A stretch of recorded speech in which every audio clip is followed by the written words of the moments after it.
Olá, seja muito bem-vindo, seja muito bem-vinda ao Dicas da Cá, Mulheres 40 a mais, essa semana que a gente está falando sobre autoaceitação, falando sobre as nossas personas, sobre a nossa imagem, sobre como a gente se apresenta e como isso tudo pode impactar positivamente na nossa carreira, na nossa vida pessoal, nos nossos amores e relacionamentos, ou como isso pode bloquear, trazer vários obstáculos e aí a gente não sabe por que as coisas acontecem de um jeito diferente do que a gente tinha programado. Então a gente vem tratando desse assunto desde terça-feira. Nós já falamos sobre a nossa imagem física, aquela que a gente tem de verdade e aquela que nós enxergamos de nós mesmos no espelho. Quando a gente olha para o espelho, a gente tem uma imagem que nem sempre é a nossa e tem um exercício muito legal lá. Então, se você perdeu, dá uma olhada no IGTV, assiste, ela é rapidinha, 30 minutinhos a de terça-feira, e aí você vai ter um exercício no final para fazer. Ontem nós falamos sobre a forma em que a gente se apresenta, o jeito que a gente encara plateias, como a gente encara uma negociação, como a gente encara um primeiro encontro no relacionamento, e aí a gente amarrou um exercício do dia de ontem com a terça-feira. E hoje o que nós vamos falar? Nós vamos falar sobre a pessoa que nós somos, que nem sempre é exatamente aquela pessoa da nossa essência. Esse é o nosso assunto. Então, para quem está entrando, aqui em cima tem o assunto autoaceitação e eu vou também fixar aqui no comentário. E para você que está me seguindo ao vivo, a gente sempre dá esses 2 minutinhos iniciais para o pessoal ir entrando no ao vivo. Eu tenho feito um exercício aqui de entrar também pelo notebook, pelo canal da Zunca, porque aí a gente consegue ver se o Instagram já está distribuindo essas informações. E tá assim: oi Thaisa, seja muito bem-vinda. Hoje nós vamos falar sobre autoaceitação, sobre as... deixa eu tirar aqui o som, porque ficou o som aqui. Oi, Jaque, tudo bem? Seja bem-vindo. Hoje nós vamos falar sobre autoaceitação. A pessoa que eu sou nem sempre está em conexão com a pessoa da minha essência. Aquela pessoa que eu apresento para o mundo, nem sempre é aquela pessoa da minha essência. Então, deixa eu anotar aqui, quem eu sou não me representa. Isso é forte, gente, isso é bem forte. Então, eu vou ter que falar para vocês um pouco, voltando. Oi, Marcos Antônio, seja bem-vinda.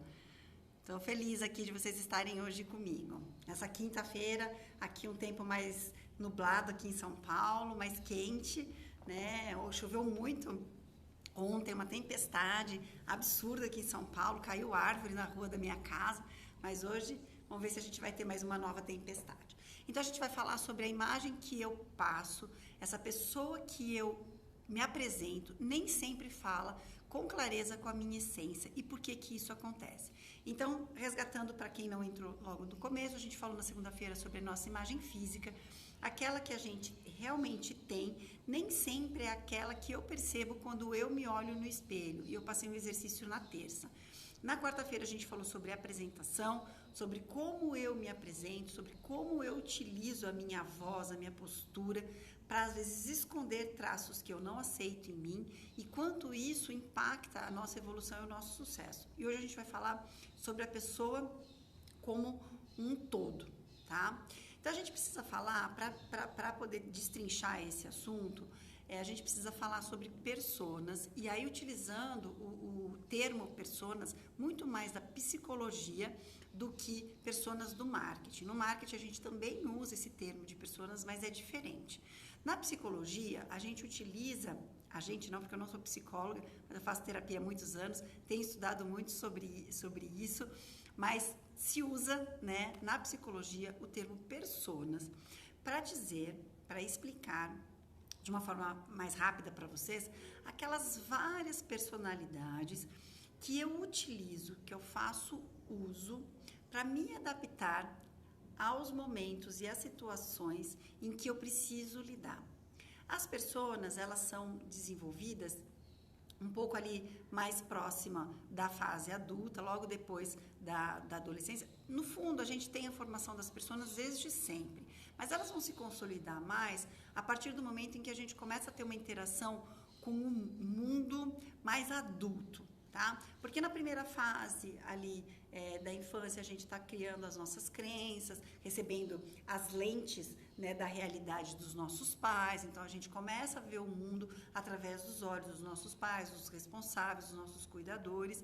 Ali na fase da adolescência a gente está exercitando gatilhos, que depois a gente vai chamar de sabotadores, mas são gatilhos importantes para nos proteger quando utilizados de forma equilibrada. Então, gatilhos como ser mais crítico em relação ao mundo, ser uma pessoa mais vigilante em relação aos perigos do mundo, tudo isso associado àquela primeira criança em que foi recebendo as lentes, as verdades da vida dos nossos pais.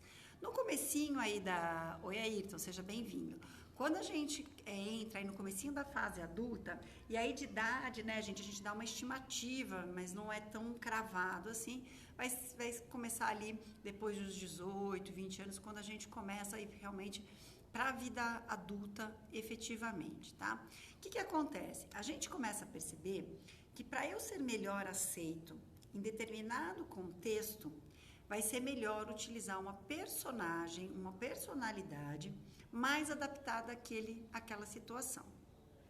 Quando a gente é criança, a gente acaba sendo muito parecido em todas as situações. Então, se eu sou uma criança mais arteira, eu vou no mercado e vou ser mais arteiro mesmo. É o mesmo jeito que eu me comporto num parquinho, eu quero me comportar no mercado. E faz parte da criação e da educação, nós adultos, mostrarmos para essa criança que se ela se comportar dessa forma, ela não vai ser aceita pela sociedade. Ela poderia conservar a sua essência como uma pessoa mais expansiva, mais alegre e tudo mais, mas ela precisa aprender a se comportar, por exemplo, no mercado, num restaurante, na igreja. Então, a gente vai dando informações para essa criança, para quando ela chegar na fase adulta, ela poder vestir esses personagens e poder se dar bem em algumas situações. Então, aí a gente vai criando várias personalidades, tá? E isso é muito natural, isso não é ruim, isso faz parte do nosso desenvolvimento como ser humano. Então, vou dar alguns exemplos de personagens que a gente pode vestir. A gente pode vestir a personagem da mãe ideal, né, para nós mulheres que temos filhos. Então, a mãe ideal, mesmo ela não tendo sido uma criança que comia legumes, que se alimentava super bem, que fazia exercício, mesmo ela não tendo sido essa criança, na persona mãe ideal, ela acredita que ela precisa exigir que os filhos sigam esse roteiro. E ela coloca essa personagem, ela monta esse personagem e ela atua dessa forma quando ela está em contato com os filhos, quando ela está numa reunião de escolas de pais. Sabe aquela mãe que na reunião dos pais levanta a mão e fala assim, não, porque na minha casa não entra refrigerante, na minha casa a gente só come verdura, na minha casa... Então, ela tem essa necessidade de reforço dessa personagem. Uma outra situação, no ambiente de trabalho. Vamos dizer que essa pessoa, ela entendeu, tá? Que para ela se dar bem num ambiente de trabalho, ela precisa ser uma pessoa extrovertida, que fala, que se expõe, que conversa com muitas pessoas. Ela recebeu essa informação de que isso faz sentido, isso é legal. Mesmo ela não tendo isso como sua essência, ela vai exercitar um personagem de muita comunicação, de ser muito simpática, de conversar com as pessoas, de estar sempre entre os públicos mais populares ali do trabalho, e ela desenvolve essa personagem. E por aí vai, a gente vai ter vários tipos de personagem. A mulher feminista, né, que carrega as suas bandeiras e que ela firma a sua personagem com esse contexto. A gente pode também ter a boa samaritana. Eu estou dando nome só para ficar mais fácil de vocês entenderem, mas eu queria que vocês entendessem que esse não não deixa de ser um julgamento, mas são palavras que a gente utiliza muito no nosso dia a dia para vocês entenderem. Então, a boa samaritana, né? Tá sempre ali mostrando uma personalidade de ajuda ao próximo, de estar preocupada com o outro. Então, faz até agendazinha, calendáriozinho, preciso entrar em contato com fulano, né? Eu preciso perguntar para ciclano. Aquela que quando tem um falecimento é a primeira a se preocupar em horário do enterro, como que eu vou, quem que vai. Então, é aquela pessoa que precisa reforçar essa personalidade, tá? O que acontece? Quando a gente usa essas roupas, essas personagens que a gente vai criando durante a vida, e podem ter 20, 30 personagens, tá, pessoal? Não tem restrição de quantidade, não. E a gente utiliza com poucas tintas, né? A gente sabe que a gente coloca aquela roupa, né, para enfrentar uma situação que exige um comportamento, uma imagem da gente, mas a gente tem clareza de quem nós somos de verdade, de fato, e do que a gente acredita. As nossas personas, né, elas vão ser muito mais próximas da nossa essência. Elas não vão ser tão dissonantes, elas não vão ser tão distantes daquela pessoa que de fato eu sou, com aquela persona que eu uso para me mostrar para o mundo, tá? Quando ela não está tão distante, quando é só um acerto, uma flexibilização para um contexto, tá tudo certo e funciona super bem e a gente é feliz e não tem grandes obstáculos, porque as pessoas que nos olham entendem que nós somos aquele ser completo, né? Que eu sou aquilo na essência e às vezes abro mão de algumas ferramentas para adaptação e tá tudo certo, tá? O problema é quando, por inseguranças, medos, traumas, muitas vezes acontece quando a gente questiona muito a forma da criação da nossa família. Então, famílias que são muito tradicionais, que são muito rigorosas, que têm regras muito claras e objetivas, às vezes um dos filhos quer quebrar esse tipo de coisa. Mas esse filho tem uma carga muito pesada dessas crenças originais da família. Então, ele vai para o mundo com uma persona de ovelha negra, de quebra dos paradigmas, de luta contra essas crenças, mas no fundo, lá dentro, ele se questiona se aquelas verdades não são realmente verdades, né? E isso cria uma dissonância muito grande entre a pessoa de verdade e aquela persona que ela mostra. E isso é tão gritante que muitas vezes a pessoa não entende a si próprio. Ela não consegue encontrar a sua própria essência. Oi, Isabelle, seja bem-vinda. Eu tenho até um exemplo para dar para vocês. Eu tenho uma ex-aluna, não está mais comigo, a gente já terminou o programa, né?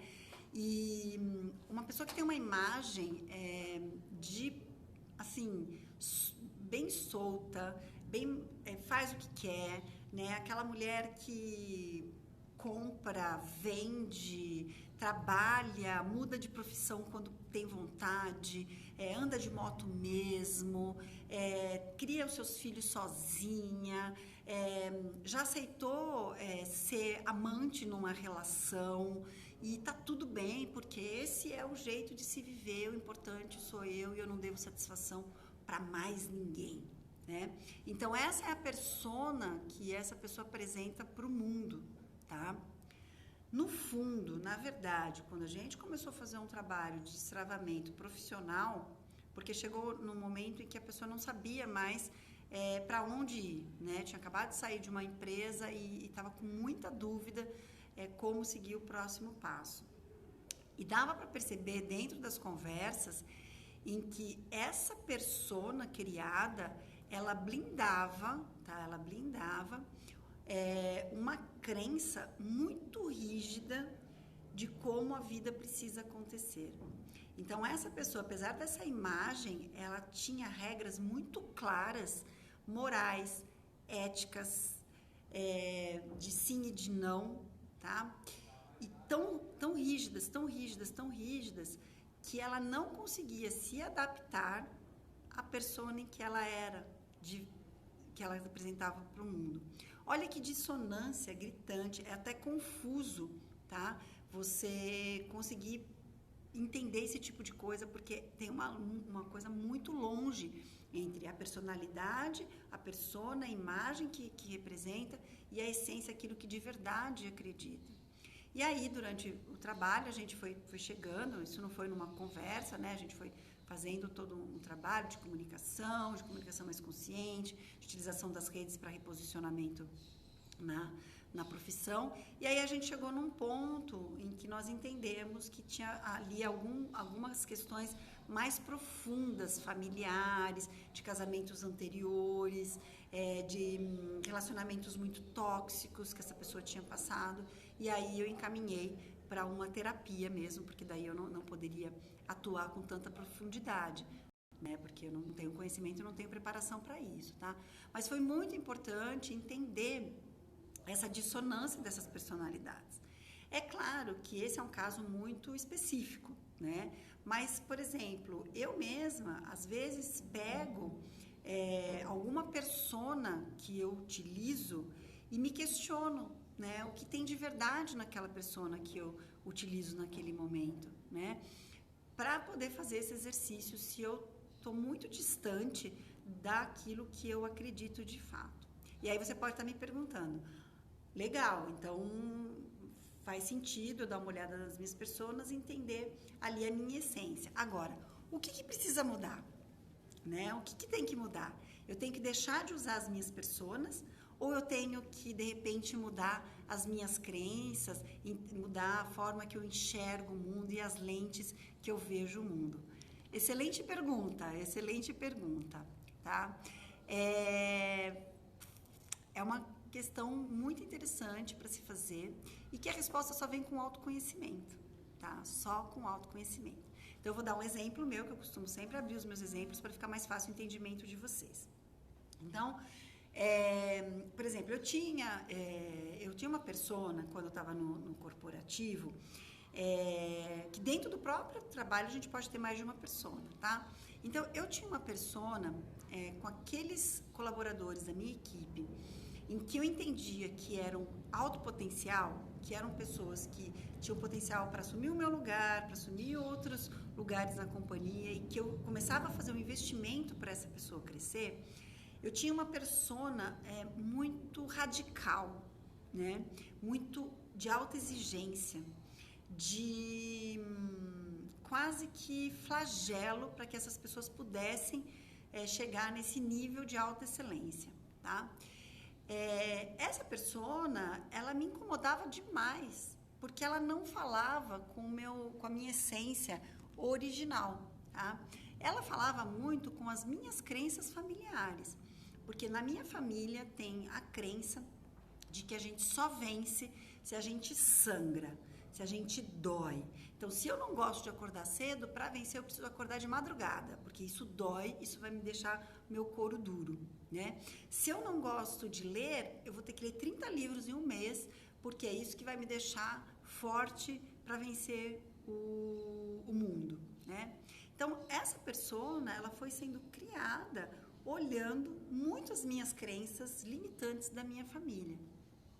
E aos poucos eu fui percebendo, com muita terapia, muito Ho'oponopono na veia que eu falo, muito diário que eu escrevo todos os dias sobre esses sentimentos, essa persona, ela estava muito em dissonância com outras imagens que eu tenho de uma pessoa dura sim, exigente sim, mas com muita humanidade no coração, né? Com muita empatia no coração.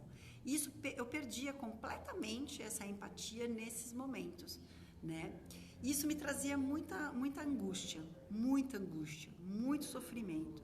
E eu comecei a entender de onde vinha esse meu ímpeto, esse meu impulsionamento de fazer uma cobrança tão forte. Primeiro que eu entendi que eu fazia isso comigo mesma, tá? Então, essa persona que eu usava com os meus colaboradores era a mesma persona que eu usava para a Kátia. Esse foi o primeiro tombo que eu levei, né? Falei, caraca, então tá aí, né? Então é por isso que muitas vezes eu tenho um sofrimento, né, muito, e aí eu sofro fisicamente, né? Então, quando eu entro num projeto novo, alguma coisa, eu quero sangrar. E aí eu sangro mesmo, porque daí dá herpes, dá afta, dor de cabeça, tudo que vocês possam imaginar, até sangrar, né? Então, essa persona era utilizada comigo mesma. Só que ela não me trazia benefícios. E também não trazia benefícios para minha equipe, porque o processo ficava tão doloroso, tão doloroso, que ao invés de dar velocidade para o processo, muitas vezes eu tinha funcionários comigo doentes, né, que não era legal. Então, aí eu percebi que eu fazia isso comigo mesma. Aí eu fui entender da onde vinha essa crença, né? Qual que era o comportamento da minha família em relação ao sucesso, ao crescimento, né, ao reconhecimento. E aí eu entendi que vinha da dor, né, que tem essa crença muito forte na minha família. E aí eu comecei um processo de olhar essa crença de frente. O que é olhar uma crença de frente? Cada um vai ter seu método, mas eu aconselho muito dois que eu utilizo muito para mim. Primeiro, tem um diário, um caderno para você, um bloco, em que você começa a escrever tudo que você sente, todas as suas reações e todas as situações em que você utiliza aquela crença, né? Então, no ambiente de trabalho eu faço isso, com os meus filhos eu fazia isso quando tinha uma prova, no meu casamento, quando a gente se colocava uma meta, eu fazia isso, né? Então, assim, existiam várias situações em que eu utilizava essa persona, só que a mais dura e a mais difícil de lidar era no meu trabalho. E aí eu comecei esse processo de poder colocar isso. E também, naquela época, eu não fazia o Ho'oponopono, mas eu já fazia meditação. Então, eu comecei a meditar sobre isso. O que é meditar sobre isso? Por isso que eu acho que o Ho'oponopono hoje, ele me ajuda mais. Mas na época, o que eu fazia? Eu começava o processo de meditação, fazendo as respirações de 4 tempos, respira em 4, segura em 4, solta em 4 e fica no vazio em 4, por umas 10 vezes, até estar bem mais tranquila, pensando sobre o tema. Uma palavra só, uma palavra sobre o tema. E depois que eu fazia esses 10 tempos do exercício, essas 10 rodadas, eu deixava o meu pensamento fluir. Não me retia a nenhum. Passava, eu agradecia e ia embora. Às vezes eram pensamentos que não tinham nada a ver com a situação em específico, tá? Mas isso foi me ajudando a entender melhor e a mudar essa forma de acreditar que só dessa forma as pessoas iriam evoluir, iriam assumir cargos superiores e que iam chegar no sucesso. E aí tá cheio de crenças e julgamentos, né, gente? E aí isso foi sendo trabalhado com muita tranquilidade. Hoje, conhecendo o Ho'oponopono, eu digo que o Ho'oponopono teria sido mais eficiente do que até a própria meditação para esse assunto. Porque no caso do Ho'oponopono, nós limpamos memórias. E existem algumas meditações guiadas que nos ajudam a chegar nesse ponto e ele acaba sendo mais efetivo. Então, numa crença limitante, em que você sabe que ela está te levando a ter uma persona que não te agrada, que te traz mais prejuízo do que benefícios, fazer o Ho'oponopono por 30 dias, por 21 dias, vai ajudar e muito. Porque recentemente eu fiz isso, né? Eu fiz com uma outra persona que eu tenho, que é a persona da pobreza, né? A pessoa que desdenha tudo aquilo que tem alguma vantagem, que tem algum benefício, que tem alguma possibilidade de me tornar feliz, tá? Eu sou essa pessoa, né? Então, eu desdenho isso. Para mim, isso não é válido, né? E, apesar de ter resolvido aquela persona lá atrás com os meus colaboradores, olha como essa crença ainda existe dentro de mim, né? Apesar de eu já não exigir, e gente, isso é verdade, com todo o meu coração, eu já não exijo mais nem dos meus filhos e não exijo mais nem do meu marido esse sangramento para ter algum resultado, tá? Mas eu tenho uma crença do sofrimento ainda, né? E recentemente eu fiz o Ho'oponopono para isso e tem me ajudado muito. Tem me ajudado muito a encarar novos projetos. Eu estou com vários recomeços, vários projetos novos que eu nunca tinha tocado, né? Tudo dentro da minha área da comunicação, mas são coisas novas. Contato com pessoas novas também, com outro pensamento e tudo mais. E se eu utilizar essas pessoas antigas, né, que fizeram muito sucesso, eu não vou mentir para vocês, eu fui feliz onde eu trabalhei, eu ganhei dinheiro onde eu trabalhei, eu tive o cargo que eu queria, eu fiz as viagens que eu queria, não foi ruim, foi muito gostoso. Mas foi uma fase que terminou, que eu decidi terminar, né? E para eu começar essa nova fase, até hoje fiz uma postagem no História de Recomeços, que é muito isso, né? É permitir a criação de novas personas para enfrentar esse mundo. E personas co-criadas, né? Porque elas não vão nascer do nada, eu já tenho 48 anos, então elas não vão nascer do nada, mas elas vão ser co-criadas daquelas personas que eu já utilizei no passado, mas que agora tem mais conhecimento, tem mais maturidade e que elas podem sim me trazer muito mais benefícios, muito mais vantagens. E quando eu falo em vantagem, eu estou falando vantagem de todas as áreas da minha vida. Melhores relacionamentos, mais leveza no meu dia a dia, né? Mais resultados financeiros também, né? Mais curtição dos momentos quando eu estou com a minha família, quando eu estou com os meus amigos. E tudo isso tem muito a ver em relação a essa pessoa que muitas vezes eu vejo e entendo que ela não me representa, tá? Então a gente vai para um exercício, né, para vocês fazerem, porque faz todo sentido. Lembra, a gente fez o exercício da imagem na terça, a gente fez o exercício do discurso ontem na quarta, quer dizer, como eu me apresento, como eu falo, como eu me comporto com muitas pessoas ou com poucas pessoas e quais são as mensagens que eu passo de mim mesma. Tudo isso considerando a autoaceitação.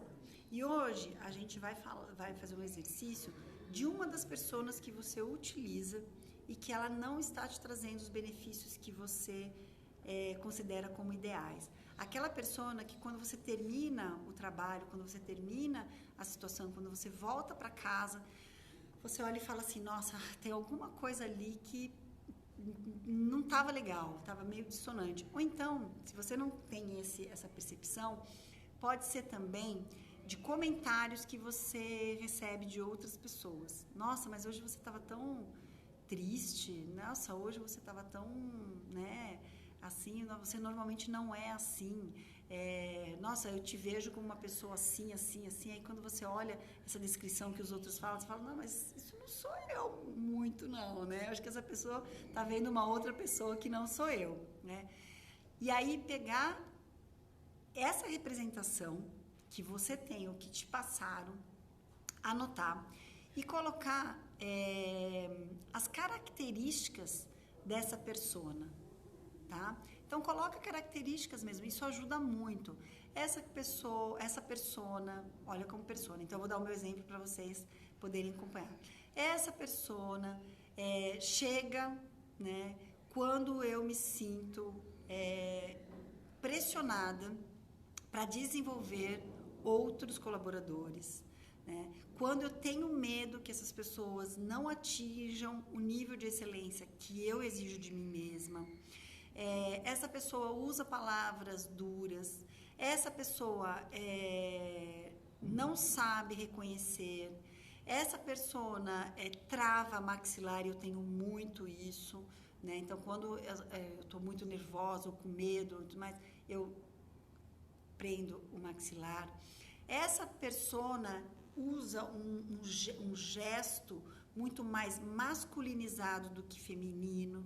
Então você vai descrevendo todas as características que essa persona tem e que você consegue visualizar. Se você tiver alguém muito próximo que possa te ajudar nesse exercício, vale muito a pena, tá? Pedir para essa pessoa falar, você pode me descrever como eu me comporto naquela situação em específico, né? E aí você anota, tá? A partir desse momento, você vai fazer uma associação dessa persona, né, com a sua imagem do espelho, né? Lembra que a gente falou na imagem do espelho, a gente entender o que eu vejo em mim no espelho, que aquilo representa. Então, quando eu me vejo no espelho, eu falei para vocês das pernas, né? Lembra que eu falei que eu tinha muito problema com as minhas pernas, porque eu me sentia não aceita pelo formato do meu corpo, por ter coxas grossas, por ter muito quadril, né? O que essa característica tem a ver com essa persona? Eu vou dar novamente um exemplo que não é o seu, é o meu exemplo, tá? Para mim, na crença limitante da minha família, características mais masculinas têm mais sucesso no ambiente de trabalho. Características femininas precisam ser ocultadas para que a gente tenha sucesso. Essa é uma crença extremamente limitante, julgadora e terrível que a maioria das famílias tem, tá? E eu confesso para vocês que a minha também tem. Então, quando eu faço esse exercício dessa persona, que ela praticamente joga para debaixo do tapete todas as características femininas, né, de um chefe, de uma chefia, de uma gestão, e vai só com o direcionamento, com a porrada, com a parte mais pesada do negócio, eu não estou permitindo o equilíbrio entre uma gestão que tenha esse equilíbrio do feminino e do masculino. E isso tem a ver com as minhas crenças mais limitantes, né? Tem a ver com com os óculos da minha família. Então, quando a gente associa essas questões da nossa imagem com as pessoas que a gente utiliza, a gente começa a chegar muito próximo daquelas crenças familiares que nos foram dadas. Aí, a partir desse momento, né, que a gente já entendeu qual é a persona que não tem me agradado tanto, qual é a crença limitante que isso está me trazendo, a gente vai começar a desfiar, a abrir todo esse emaranhado e entender o que eu preciso fazer. Eu preciso quebrar essa crença.